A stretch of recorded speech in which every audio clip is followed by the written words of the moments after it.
పిలిచిన నాదుడు శ్రమలో నిన్ను దాటిపోవునా?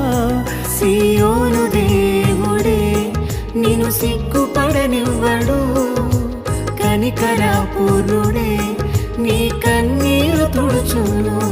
సియోను దేవుడే నిన్ను సిగ్గుపడనివ్వడు, కనికరపూర్ణుడే నీ కన్నీరు తుడుచును. అసమానుడైన వాడు అవమానపరచడు